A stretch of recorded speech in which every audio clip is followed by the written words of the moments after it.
the Tabulman or Caveman, sila po yung mga possible descendants. And since 1976, different families of them have been visiting in this very place. So, ito pong tribal village ay naging temporary home or shelter nila. Temporary only because some of them stay here for a couple of weeks, some of them stay here for a month, iba po days lang, and then they go back in the mountain. It's about 200 kilometers away from here. And what we have here po is a livelihood program. Since we noticed that the tribe's culture and tradition are now slowly disappearing. Unti-unti pong nawawala ang kanilang kultura at tradisyon. But good thing, we have a livelihood program. So through this, they were able to continue to practice their culture and tradition. They also share it with the local and foreign guests like you. And this is not a show po. We call this cultural sharing. Bagtik naman. Bagtik. Okay, please hold it, ma'am, sir. That's one of their important traditional product. Ang tawag po nila dyan ay bagtik nang galing sa dagta ng almasiga tree. So, at first po, dagta lang siya. And then after a few weeks or a month, it became solid like that. And that is the right time to harvest. After po niyan, ibinebenta nila sa lowlands. That bagtik is also the main ingredient in making nail polish, fiberglasses, paints, varnish, and other related products. So basically, tayo rin po ay nakikinabang sa product ng Palauan. Okay, ito naman po yung kanilang native backpack. Ang tawag po nila ay bakid. They use this bakid to carry those products po, yung mga bagtik na hawak ninyo. So when it's full, they just simply tied it up, tinatalian lang po para hindi mahulog yung product. Now, when it's heavy, sabi nyo, or mabugat na, wala pong problema. As you can see, aside from the shoulder strap, meron din po silang head strap or head support to carry even more weight. So, the adults like them, sila kaya nilang magbuhat ng 30 to 50 kilos akyat baba po yun ng mountain. So, yung bakit po nila na may lamang bagtik, yun pong nasa dingding na bahay nila. Okay, and the Palauan tribe are also music lovers. One of their musical instrument forms ay ito pong gimbal, gawa sa kahoy na inukit nila. Itong kulay puti po, made of animal skin, gawa po siya sa balat ng baka. Again, gimbal ang tawag sa native drum. Aside from that, they also have gong or agong. Ito naman pong dalawang maliit, ang tawag po ay sanang. Altogether, that is called basal.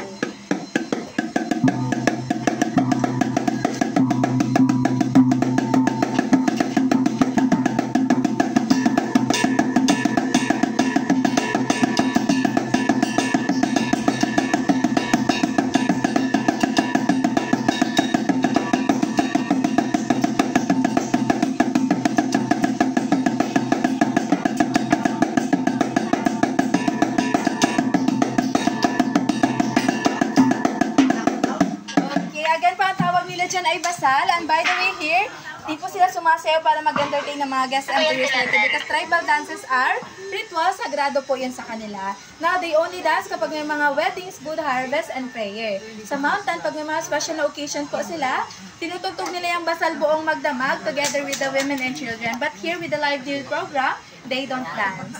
And bago pa man po dumating yung mga modern guitars dito sa Philippines, meron na po silang 2-string native guitars. Ang tawag nila dyan ay kudyapi or kudlungan. Considered as pinaka-naunang gitara na dumating po dito sa Pilipinas. Okay? They are going to play a music. Ang tawag po nila dyan ay Bogit song. When we say Bogit, it means bird song sa dialect nila.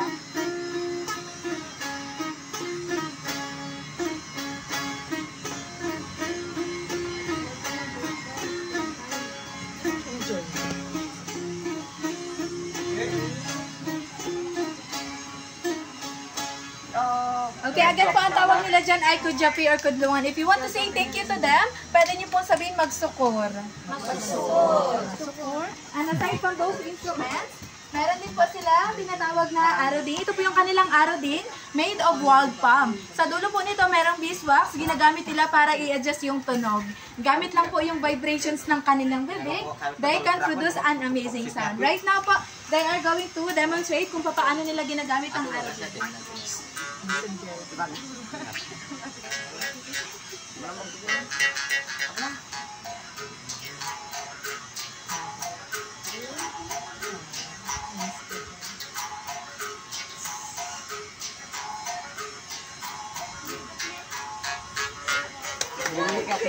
Ang tawag nila dyan ay Arabia.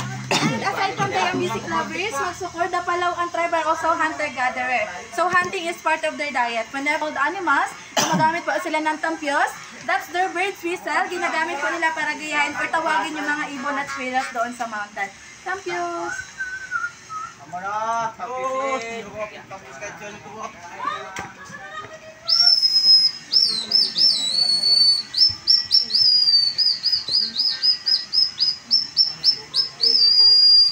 Okay, once the target is already visible, they are going to use their blow darts. Ang tawag po nila sa dialect nila ay sapukan, that is sumpit in Tagalog, made of double bamboo. Now, let's look at their target po. Doon sa drawing mo.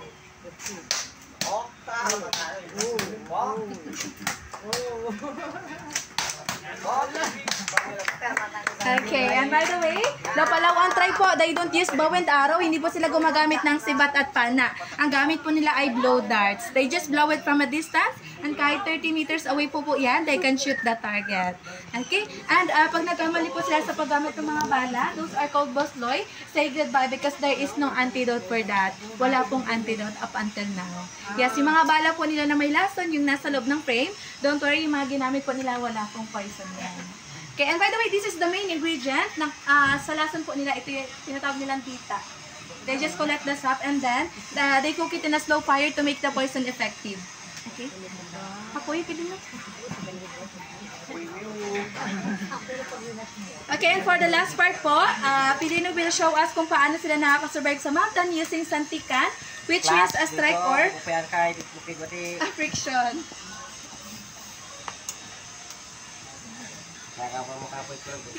Ang daming group sa baba. Kansang. Kaya mo kapoy ko.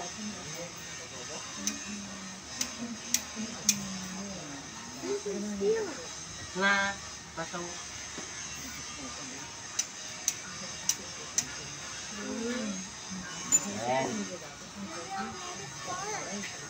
Okay, and once the smoke is already visible, they are going to put it inside the dried leaves and grasses, monster, and then they blow it. Hinipan po nila para mas maging malakas yung apoy.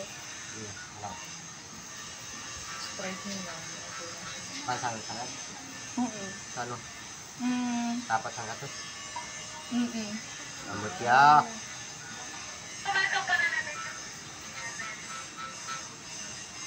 At younger age po, 3 to 4 years old, they are well trained already. Since there is no electricity, walang lighters and matches sa mountain, that's how they survive doon.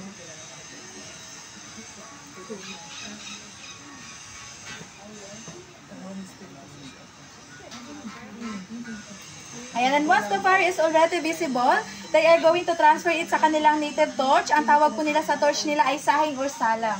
The light of the torch monster can last up to 3 to 5 nights, depende po sa paggamit nila. So sa loob po ng torch may dagta ng wild tree magsukor, and that is flammable. The smoke of this torch can also drive away bad luck or bad spirit. Panggamot din po sa mga sakit tulad ng headache or stomachache. Are you familiar with incense po?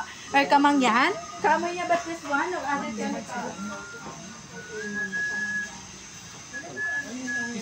Yes po, kami incense or kamangyan. But this one or other chemical? Okay. Again, ang tawag po nila dito ay sahing or salang. Namin niyo po, sir. Okay, that's all po for our cultural sharing. Thank you so much for listening, ma'am, sir. Kung gusto niyo pong malaman paano nasimula itong live digit program, we have a lot of information at the back. And if you wanna donate, that will greatly help the Palawan tribe. Maraming salamat. Ingat po. For now, let's have a picture together with the tribe.